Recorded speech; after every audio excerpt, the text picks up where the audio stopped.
agradecido, no ser una persona de oración, etcétera. Si lo vemos en el contexto del versículo. Leámoslo desde el versículo 15. Les dije Primera de Tesalonicenses 5:20, pero leamos desde el 15. Mirad que ninguno pague a otro mal por mal. Antes, seguid siempre lo bueno unos para con otros y para con todos. Estad siempre gozosos, orad sin cesar. Dad gracias en todo, porque esta es la voluntad de Dios para con vosotros en Cristo Jesús. No apaguéis al Espíritu, no menospreciéis las profecías. Examinadlo todo, retened lo bueno, absteneos de toda especie de mal. Y el mismo Dios de paz os santifique por completo, y todo vuestro ser, espíritu, alma y cuerpo, sea guardado irreprensible para la venida de nuestro Señor Jesucristo. ¿Se fijan? En el versículo 20 está no menospreciéis las profecías, pero está en igualdad de condiciones o equiparable a lo que dice desde el versículo 15 hasta el versículo 23. Menospreciar las profecías significa no darles el valor o importancia que se merecen, no atender o hacer caso omiso de ellas. No ser diligente para evaluarlas, para tenerlas en cuenta según el propósito para el cual fueron enviadas a nuestra vida. Ahora, ¿cómo nosotros estaríamos menospreciando las profecías? Sencillamente, no haciendo nada, con la actitud de pasividad. Uno de los pecados más corrientes y engañosos es el pecado de omisión. Recibir una comisión de parte de Dios y no ser diligente, sino totalmente pasivo y desapercibido.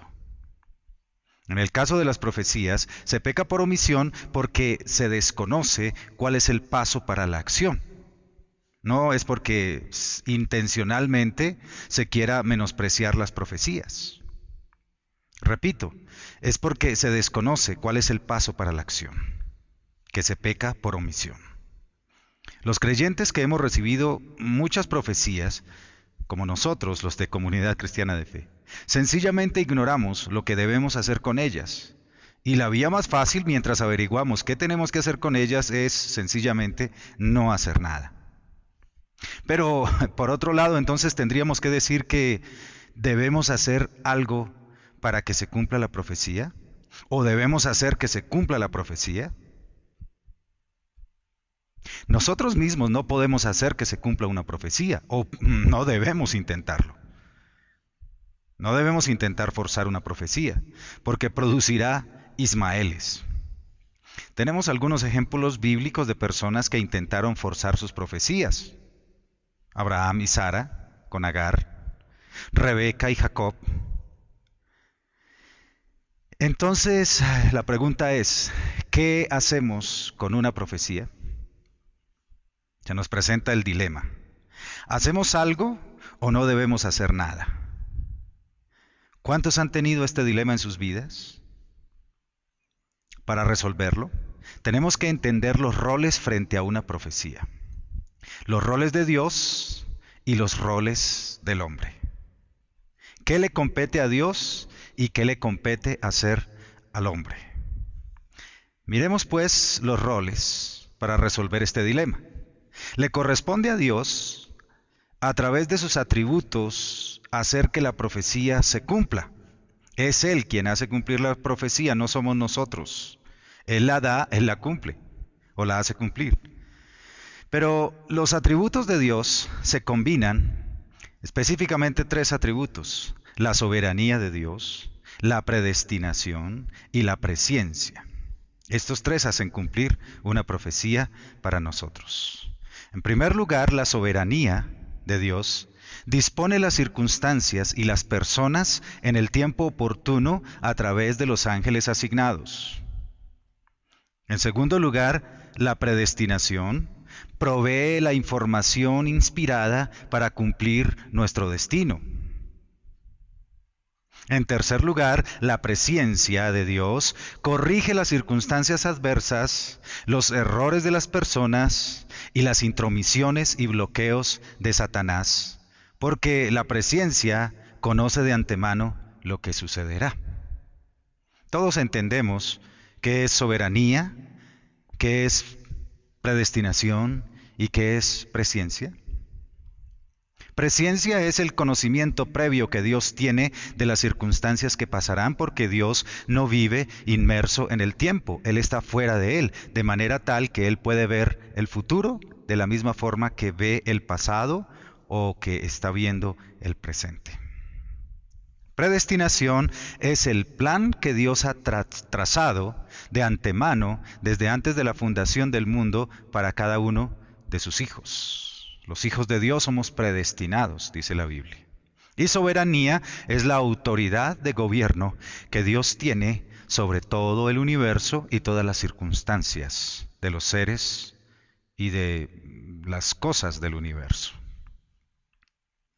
Entonces, a través de estos tres atributos de Dios, soberanía, predestinación y presciencia, se cumple o Dios hace cumplir su profecía en nosotros. Ahora, finalmente se cumple la profecía porque Dios gobierna según su plan, usando a sus escogidos.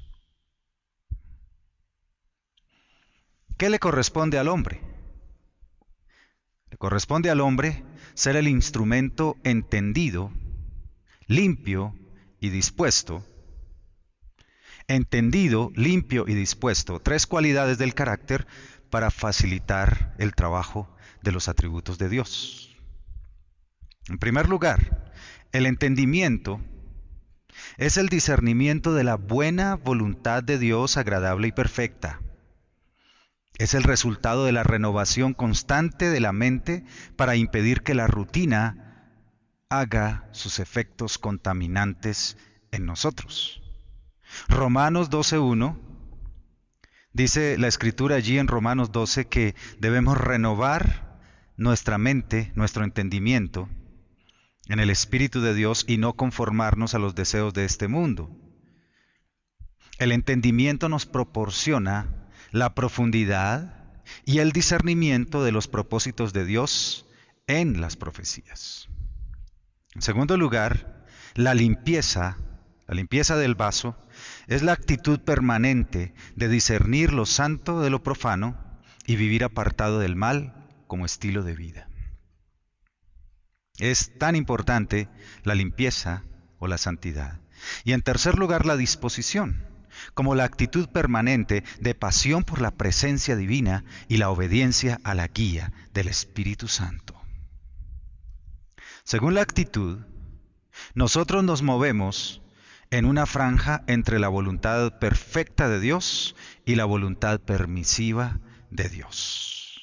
De manera tal que, dependiendo de nuestro entendimiento, de nuestro grado de entendimiento, de nuestro grado o estado de renovación constante de nuestra mente, para que la rutina no haga sus efectos contaminantes, no produzca sus efectos contaminantes en nosotros, de nuestro grado de limpieza como vasos delante de Dios y de nuestro grado de disposición permanente en pasión ante la presencia divina, estaremos más cerca de la voluntad perfecta de Dios o estaremos más cerca del extremo de la voluntad permisiva de Dios.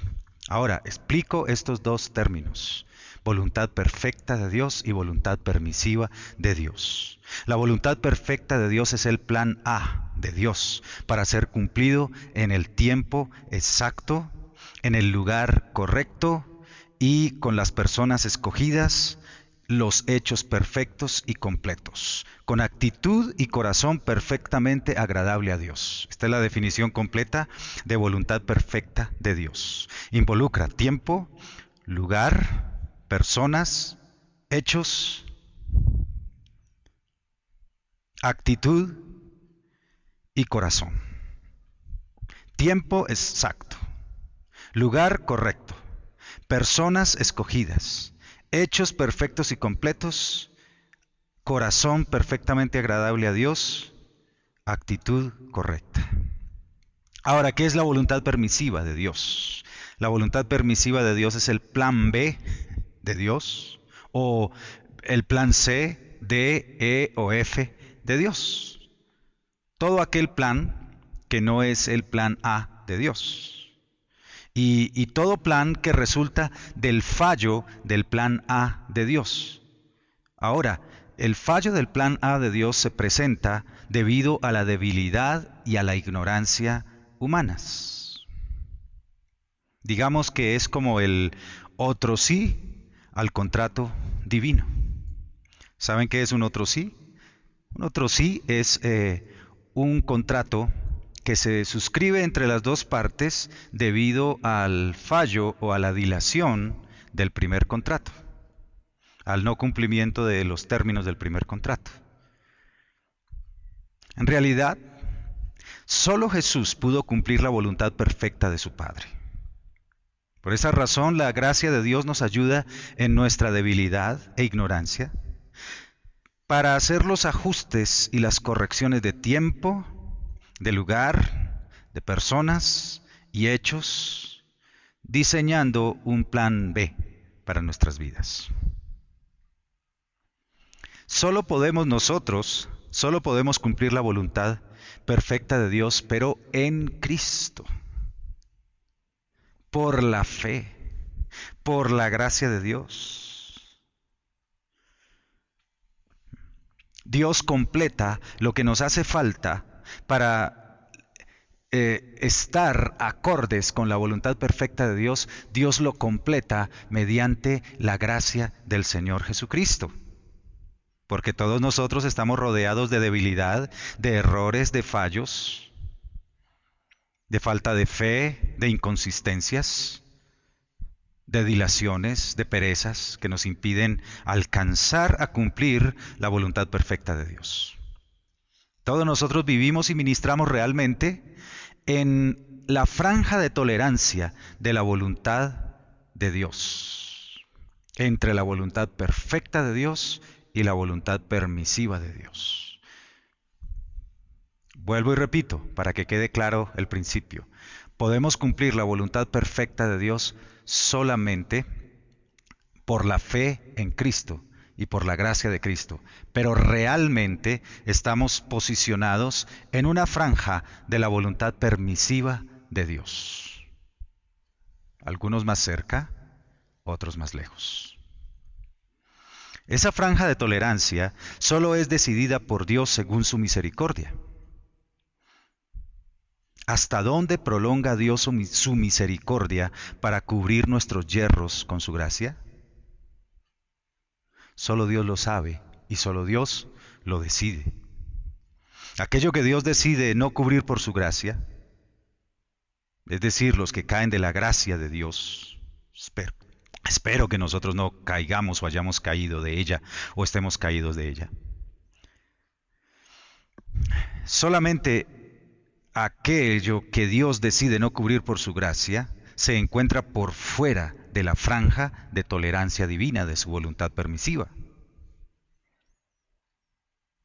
Es que más abajo de la franja de la voluntad permisiva de Dios ya comienza la franja de los reprobados, de los que han caído de la gracia de Dios. Estas personas vienen a ser usados por Dios porque irrevocables son los dones y el llamamiento de Dios, pero ellos mismos vienen a ser eliminados. Esto lo dice claramente la Biblia en Mateo 7:22 y en 1 Corintios 9:27. Podemos ver la franja de la voluntad perfecta de Dios que cumplió solo Jesús por su justicia, la justicia de Cristo, que es una justicia perfecta, completa e infinita. Podemos ver en amarillo esa voluntad perfecta de Dios. Solo Jesús está allí. Podemos ver el plan A, la franja azul, que continúa. Allí se supone que deberíamos estar ubicados todos, cumpliendo esa voluntad perfecta de Dios. Pero es imposible por nosotros mismos. Así que esta franja también está contenida dentro de la voluntad perfecta de Dios en Cristo, dentro de la justicia de Cristo, está cubierta solo por la gracia de Dios. Allí estamos parados todos por la fe. Allí estamos parados todos por la gracia, nada más por la gracia. pero no podemos estar allí parados por nuestra propia voluntad o por nuestra propia justicia. De aquí para abajo siguen los diferentes planes de Dios, el plan B, el plan C, el plan D, dentro de la franja de la voluntad permisiva de Dios. La franja de la voluntad permisiva de Dios se extiende hasta cierto punto que solo Dios conoce y que solo Dios decide. Nosotros no podemos decidir cuál es el punto, cuál es el parámetro desde donde nos salimos de su gracia, caemos de su gracia y somos reprobados, y cuál es el punto en el cual todavía estamos dentro. En las notas de la universidad o del colegio tenemos que el 3, de 3 para abajo nos rajamos y de 3 para arriba aprobamos. Pero en Dios no funciona de esa manera. ¿Qué es lo que debemos hacer en Dios? Mantenernos lo más cerca posible del plan A de Dios. Mantenernos dentro del temor de Dios. Tenemos que en la franja de la voluntad permisiva de Dios, somos considerados como instrumentos para usos honrosos, según lo que dice en 1 Corintios 9, 27. Instrumentos para usos honrosos. Si alguno se limpia de estas cosas, será un instrumento para usos honrosos. Perdón, no en 1 Corintios 9, 27, sino en 2 de Timoteo 2, 20. Segunda de Timoteo 2:20. Ahora, fuera de su gracia, los reprobados son instrumentos para usos viles, como por ejemplo, podríamos clasificar allí a Judas, a Saúl, que por desobedecer al Señor y por trazar su propia agenda, su agenda personal, y en el caso de Judas traicionar a Jesús, Saúl también traicionó la voluntad de Dios, fueron reprobados por Dios, fueron desechados, pero fueron usados como instrumentos para usos viles. Nuestra imperfección hace que la soberanía y la presencia de Dios tengan mucho trabajo a través de los ángeles, porque Dios tiene que hacer constantes ajustes debido a las puertas que abrimos a los demonios, por un lado, por otro a las acciones desapercibidas que nos alejan del blanco. Mientras más alejados del blanco, tendremos que asumir un mayor costo en nuestra vida para que la profecía se cumpla. Ahora, por otro lado, la justicia de Dios hace balance entre su plan perfecto y la voluntad permisiva. Dios se asegura que al final de nuestra vida se cumpla su plan perfecto según lo dispuesto por Él. Pero en su ecuación de balance de justicia, llamémoslo así, habiendo sido nosotros sus instrumentos, podemos llegar a ser aplazados o reprobados y eliminados en el caso que nos hayamos alejado demasiado de la voluntad perfecta de Dios. Lo podemos ilustrar claramente con la vida de Sansón y de Saúl. Por otro lado, leamos en 1 de Pedro 1, del 10 al 12. 1 de Pedro 1, del 10 al 12. Los profetas que profetizaron de la gracia destinada a vosotros, inquirieron y diligentemente indagaron acerca de esta salvación, escudriñando qué persona y qué tiempo indicaba el Espíritu de Cristo que estaba en ellos, el cual anunciaba de antemano los sufrimientos de Cristo y las glorias que vendrían tras ellos. A estos se les reveló que no para sí mismos, sino para nosotros, administraban las cosas que ahora os son anunciadas por los que os han predicado el Evangelio, por el Espíritu Santo enviado del cielo, cosas en las cuales anhelan mirar los ángeles. La diligencia del pueblo profético consiste en inquirir, indagar, escudriñar acerca de las personas y tiempos mediante la revelación del Espíritu Santo. Dios respalda la diligencia y responde con revelación acerca de sus propósitos. La profecía es el qué, pero la diligencia en inquirir, indagar, escudriñar permite que Dios nos revele el cómo, que es el segundo nivel. Repito, la profecía es el qué, pero cuando aplicamos diligencia en inquirir, indagar, escudriñar, esta diligencia nos permite conocer el cómo.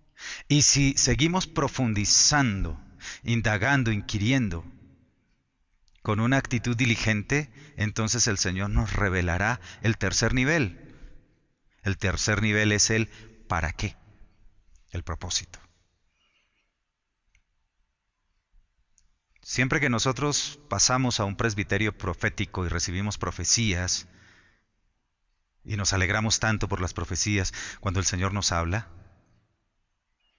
allí solamente estamos recibiendo el qué de Dios.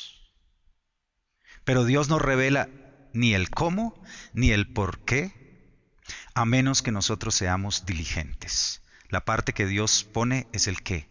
La parte que nosotros debemos colocar es el cómo, es el inquirir, indagar y escudriñar, para que Dios nos revele el siguiente nivel, el cómo, y para que Dios nos revele un nivel todavía más profundo, el para qué.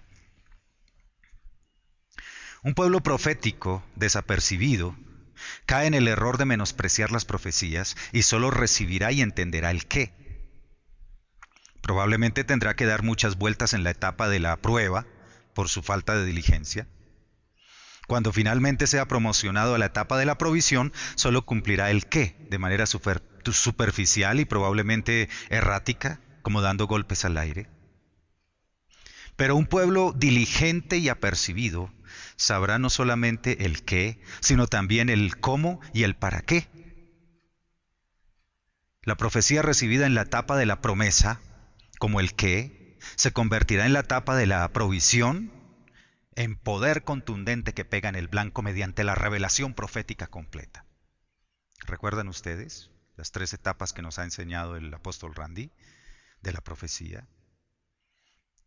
La promesa, la prueba y la provisión. En la promesa recibimos el qué. En la prueba, el deseo del Espíritu es que nosotros investiguemos, inquiramos, busquemos su presencia para saber el cómo. En el momento de la provisión, Dios quisiera que nosotros inquiriéramos, investigáramos, buscáramos, nos humilláramos en su presencia para que nos fuese revelado el para qué.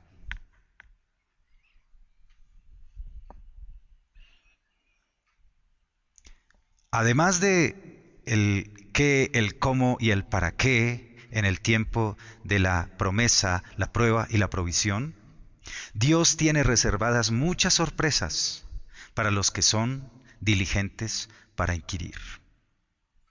Y podemos apoyarnos en 2 escrituras, Jeremías 33:3. Clama a mí y yo te responderé y te enseñaré cosas grandes y ocultas que tú no conoces. Y en 1 Corintios 2:9. Cosas que ojo no vio, ni oído oyó, ni han subido en corazón de hombre, son las que Dios ha preparado para aquellos que le aman.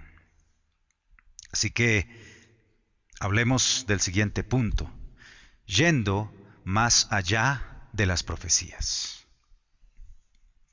En Efesios 3:20 la Escritura dice que Dios da mucho más abundantemente de lo que pedimos o entendemos.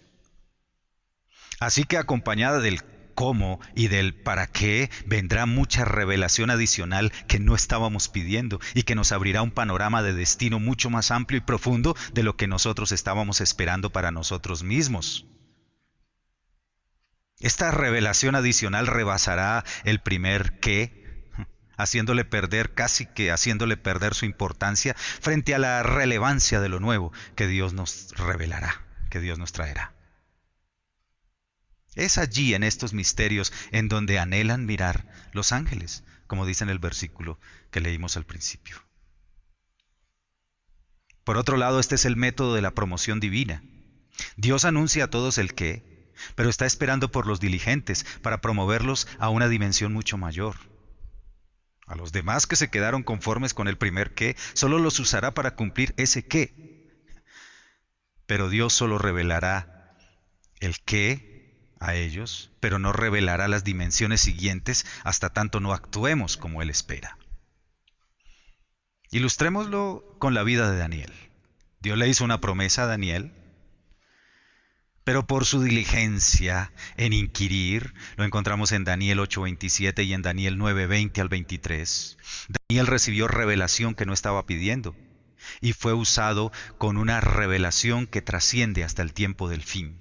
Probablemente Daniel solamente estaba esperando ser un hombre fiel delante de Dios, un hombre fiel delante de los reyes a los cuales sirvió, un hombre fiel, un intercesor que se paraba en la brecha por su pueblo de Israel, por su pueblo al cual amaba, un hombre, un adorador de Dios. Esa era su única expectativa. Y Dios le hizo la promesa conforme a lo que él estaba esperando, pero por su diligencia en inquirir, Dios le dio lo que no estaba pidiendo. Y es un hombre que ha trascendido en la historia. Ahora, dice la Escritura que Daniel tenía un espíritu superior. Yo creo que aquí debe haber personas con un espíritu superior. ¿Cuántos hombres y mujeres están aquí y están dispuestos a ir un paso más allá que las profecías que han recibido?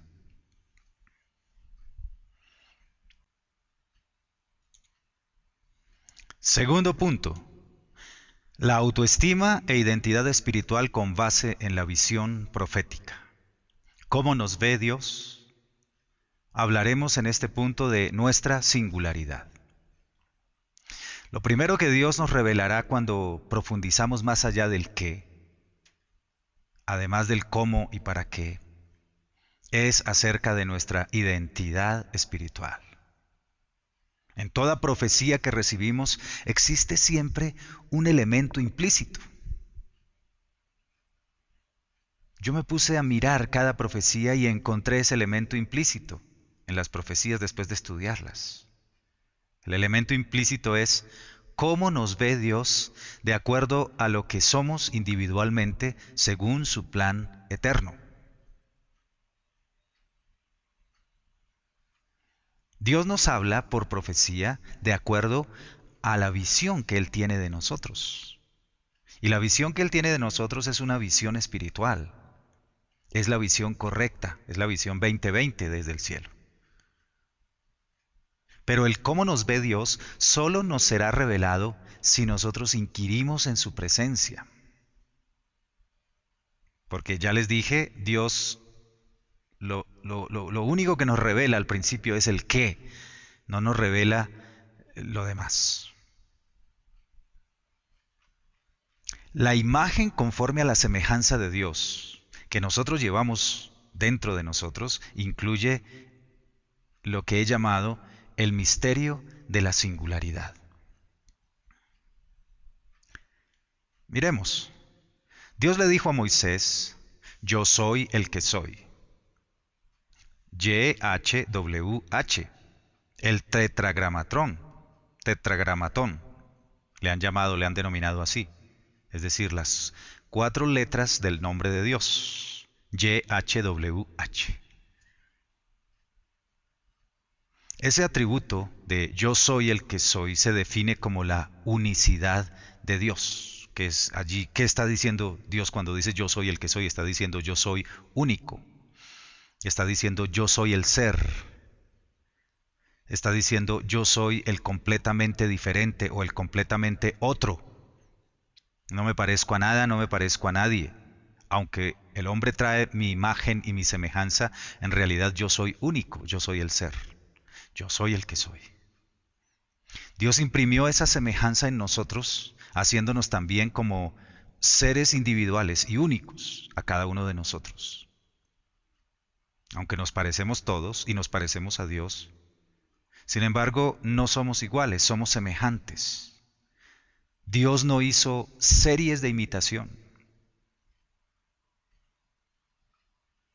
Dios hizo universos singulares, semejantes. Escuchemos bien para diferenciar muy bien los conceptos y los principios. Dios no hizo series de imitación, series iguales de todos nosotros. Dios hizo universos singulares semejantes. Universos singulares semejantes. Así como Dios en sí mismo es un universo infinito, o digámoslo es el universo infinito, la existencia infinita, la presencia infinita. De la misma manera, Dios nos hizo a nosotros como seres, como universos singulares. Ahora, la diferencia está en que nosotros somos universos finitos, singulares, semejantes, semejantes a Dios y semejantes a nuestro prójimo. Cada uno somos un ser que reproduce el universo que es Dios, que lo refleja, que le hace semejanza a Dios. Dios nos hizo a nosotros para que nosotros podamos decir, porque tú eres el que eres, entonces yo soy el que soy.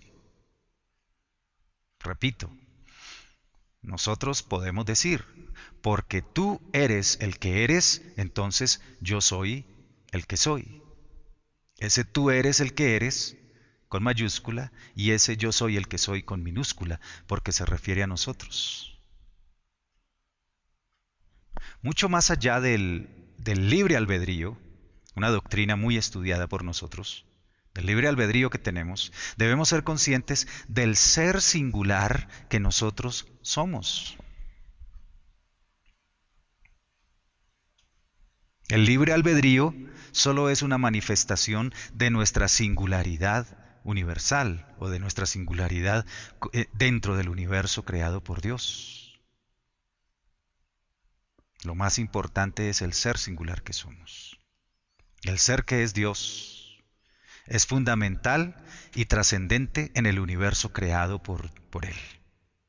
El propósito de Dios es que el ser que somos nosotros también sea, por imagen y semejanza, fundamental y trascendente en el universo creado por Dios, para nosotros como coherederos de Cristo. ¿Saben una cosa? Que Dios Padre no tiene celos de hacernos copartícipes sin medida del gobierno, del acceso a la riqueza y del propósito del universo.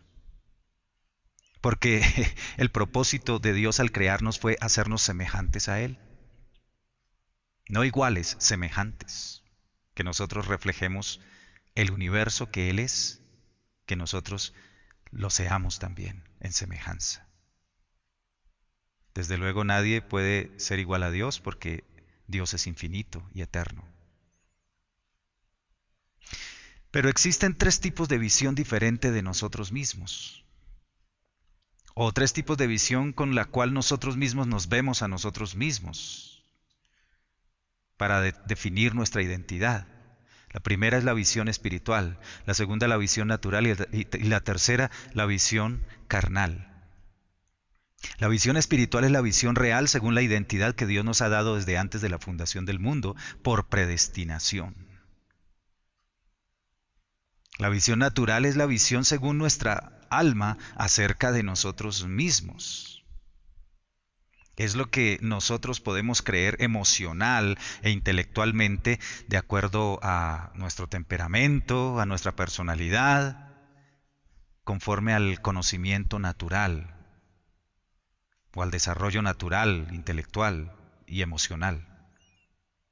Por otro lado, la visión carnal es la visión distorsionada de nosotros mismos como resultado del rechazo, del autorrechazo, de los complejos, de las malformaciones y de las fobias. Ahora bien, toda persona natural, y somos nosotros personas naturales, toda persona natural construye una visión carnal de sí mismo. Es una visión carnal que está desenfocada de la realidad y que es una imagen aparente, no es una imagen real. El problema que tenemos es que esta imagen o la imagen que nosotros tenemos de nosotros mismos es la que determina el alcance de nuestro destino. Romanos 12:3 dice, digo pues, por la gracia que me es dada, a cada cual que está entre vosotros, que no tenga más alto concepto de sí que el que debe tener, sino que piense de sí con cordura, conforme a la medida de fe que Dios repartió a cada uno. El objetivo en el espíritu es poder llegar a conocer la verdadera imagen que nosotros mismos, de nosotros mismos, que fue construida desde la eternidad por la imagen y semejanza de Dios y que fue redimida por la sangre del Cordero. Conocer nuestra imagen verdadera es la base para el servicio ministerial genuino, según Dios. Una imagen falsa de nosotros mismos distorsiona nuestro ministerio quitándole la credibilidad.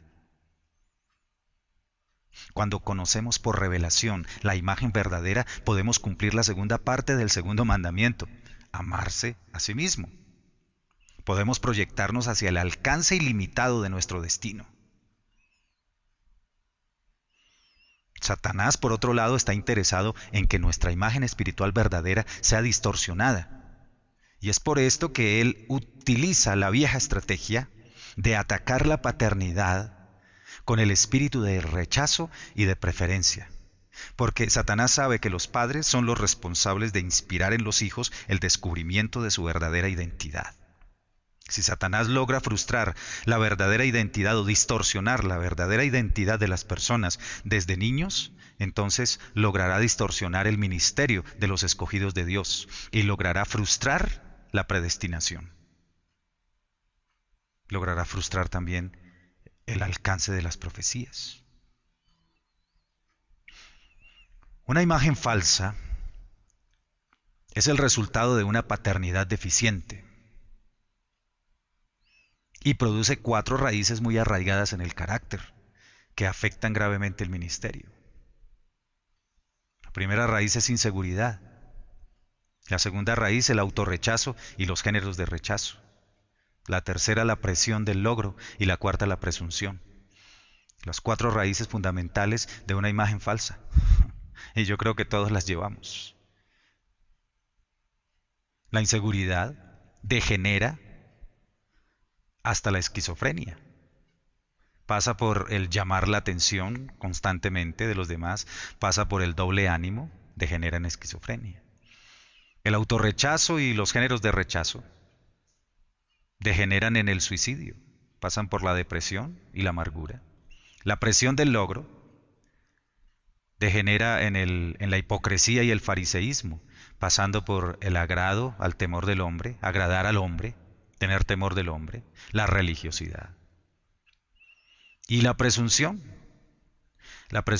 degenera en falso profeta, pasando por falsa carga, espíritu mesiánico, manipulación, psicótico.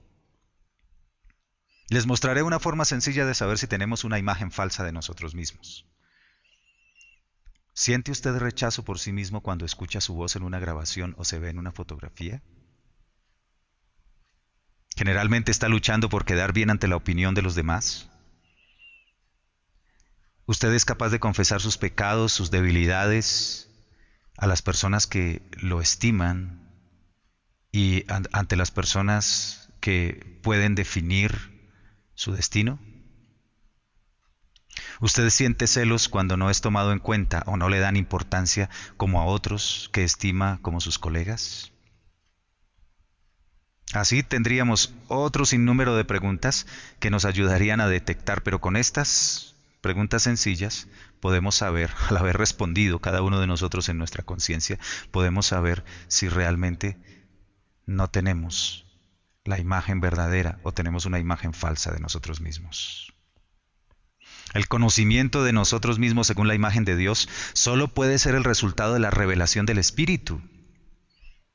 No es el resultado de un ejercicio mental, de la filosofía, de ir al psicólogo, porque el conocimiento de nosotros mismos según la imagen de Dios es un conocimiento sobrenatural revelado. Bien dijo el sabio de la antigüedad, que no se sabe quién lo escribió finalmente: conócete a ti mismo, escrito en una de las puertas de Grecia, de uno de sus dioses. Conócete a ti mismo. Pero ese conócete a ti mismo es imposible mediante la filosofía griega.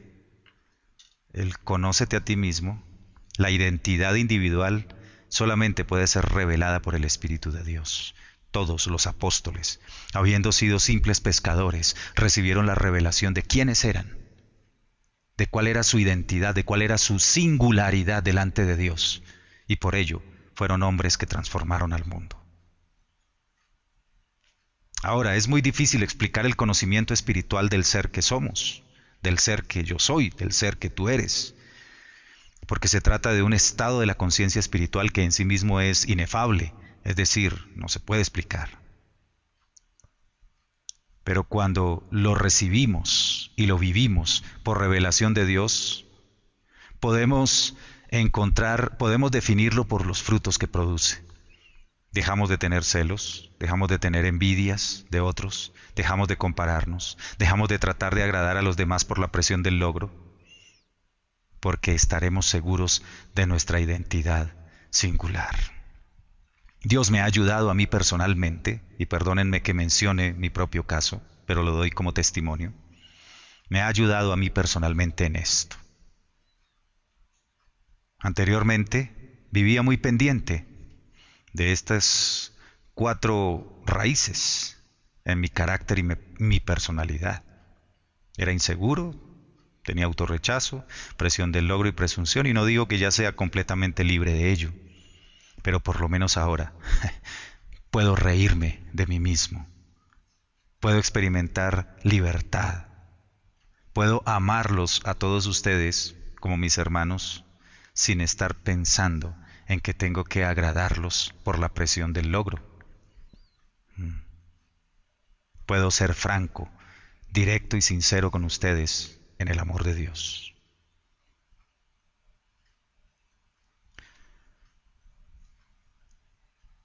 Para Dios es más importante el ser que el hacer. En Dios primero viene el ser y en segundo lugar viene el hacer. Porque esencialmente y sustancialmente Dios es, no hace. A Dios lo define el ser, no lo que hace.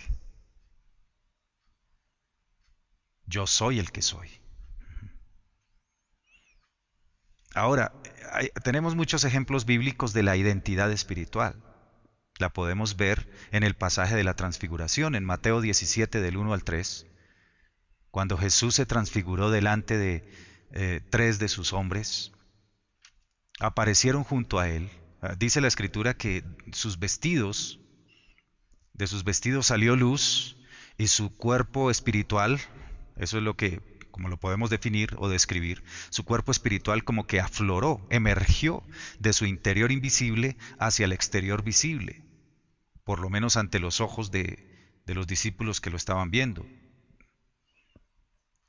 Y además de esto, aparecieron junto a él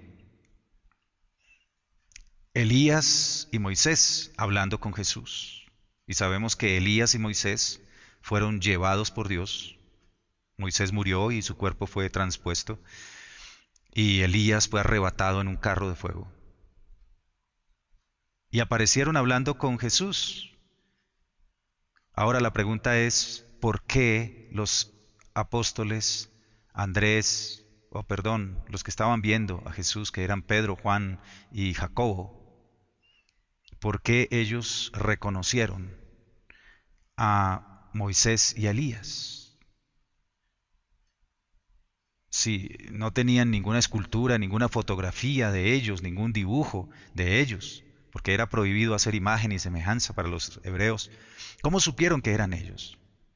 Y la respuesta es, lo supieron porque reconocieron su identidad espiritual, su singularidad. Es que la singularidad de Dios para nosotros significa que no existe otro ser en el universo igual que nosotros. No somos repetidos, ni somos repetibles. Y Dios nos conoce a todos por su nombre, no por el nombre que tenemos aquí en la tierra. La Escritura también, hablando de la identidad espiritual, habla en Apocalipsis que todo aquel que venciere recibirá una piedrecita blanca y en la piedrecita escrito un nombre nuevo que nadie conoce, sino solamente aquel que lo recibe. Esta es la identidad espiritual real, verdadera, que Dios nos da. Nuestra identidad espiritual trasciende al tiempo, al espacio y a la materia. Trasciende al universo. Nuestra identidad espiritual trasciende como la palabra de Dios. Cielo y tierra pasarán, mas mis palabras no pasarán. Asimismo nosotros seremos para siempre, porque fuimos hechos y fuimos conocidos por Dios. La identidad espiritual se manifiesta y la podemos reconocer cuando Dios dice, te conozco. Por ejemplo, muchos que perdieron su identidad espiritual, o mejor, que nunca la tuvieron, en el día del juicio Dios les dirá, apartaos de mí, nunca os conocí, hacedores de maldad, nunca os conocí. La identidad espiritual realmente se define como el ser conocidos por Dios. Ser conocidos por Dios o ser reconocidos por Dios.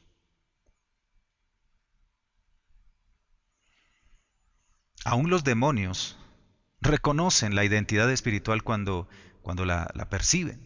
En Hechos 19:15 dice que los hijos de un tal sacerdote Seba se dedicaron a hacer exorcismos ambulantes y los demonios pudieron más que ellos, los vencieron, los dominaron y ellos les estaban gritando, en el nombre de Jesús, sal de allí, en el nombre de Jesús el que predica Pablo.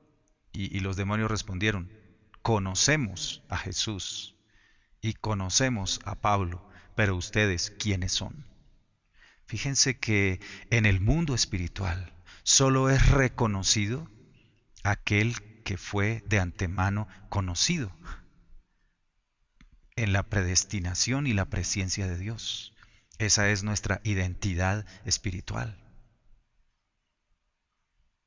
Ahora, el ser espiritual que somos vive dentro de un cuerpo y este cuerpo se está envejeciendo, pero este cuerpo será transformado en el rapto o resucitará, una de dos. Pero cuando esto suceda, recibirá un cuerpo renovado, incorruptible e inmortal. Un cuerpo de apariencia angelical, semejante al cuerpo resucitado de Jesús. Y viviremos en la tierra con una misión asignada por Jesús para los próximos 1000 años. Y con ese cuerpo. Cuerpo glorioso. Cuando se cumplan los 1000 años, viviremos por toda una eternidad en el universo de Dios, redimido, para cumplir misiones estelares y en las galaxias, gobernando el universo para siempre. Dios nos escogió para esto. Por la revelación profética del nivel del qué, debemos subir al nivel del cómo. Del nivel del cómo, entonces debemos subir al nivel del ¿para qué? Pero del nivel del para qué debemos subir a un nivel ahora más alto. ¿Cuál es ese nivel? Debemos subir al nivel de yo soy el que soy, escrito con minúscula, yo soy el que soy. Es decir, reconocer nuestra identidad y nuestra singularidad conforme a la semejanza de Dios, quien dijo y dice, yo soy el que soy, con mayúscula.